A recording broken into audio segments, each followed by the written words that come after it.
বাঁকুড়া জয়পুর থানার আধিকারিকদের তৎপরতায় ঝাড়খণ্ডে ফিরলেন মানসিক ভারসাম্যহীন এক গৃহবধূ ও তার সন্তান। বাঁকুড়া পুলিশের ফেসবুক পেজে এই পুরো ঘটনাটি জানানো হয়েছে। সম্প্রতি এই ঘটনার পর প্রশংসায় ভাসছেন জয়পুর থানার আধিকারিকরা। কিভাবে এই মহান কাজ করা সম্ভব হলো পুলিশের? জানা গিয়েছে, সম্প্রতি জয়পুর থানার যাত্রা মোড়ে ট্রাফিকে কর্তব্যরত এক সিভিক ভলান্টিয়ার দেখতে পান একজন গৃহবধূ তার সন্তানকে আঁকড়ে ধরে বাস প্রতীক্ষালয়ে বসে আছেন অনেকক্ষণ ধরে। ওই মহিলাকে নজর রাখছিলেন ওই ভলান্টিয়ার।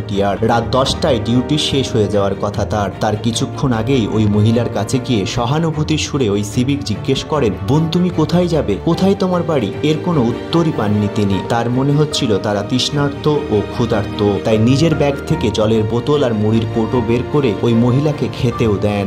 এরপরও দায়িত্ব থেকে সরে আসেননি ওই ভলান্টিয়ার। খবর দেন জয়পুর থানায় নিয়ে এসে পুলিশরা বুঝতে পারেন মহিলাটি মানসিক ভারসাম্যহীন। থানার ভারপ্রাপ্ত আধিকারিক মহিলা ও তার সন্তানের থাকার ব্যবস্থা করে দেন মহিলা সহায়তা কেন্দ্রে। দেখভালের জন্য রাখা হয় মহিলা পুলিশও।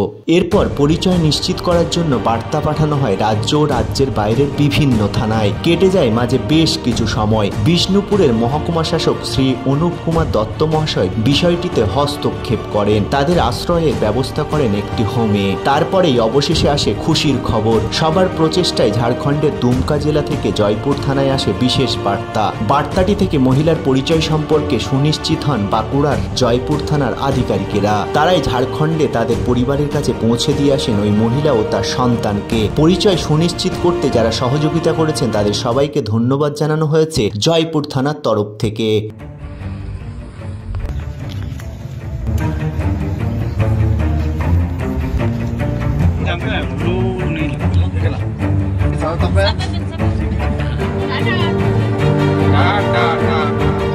NBTV।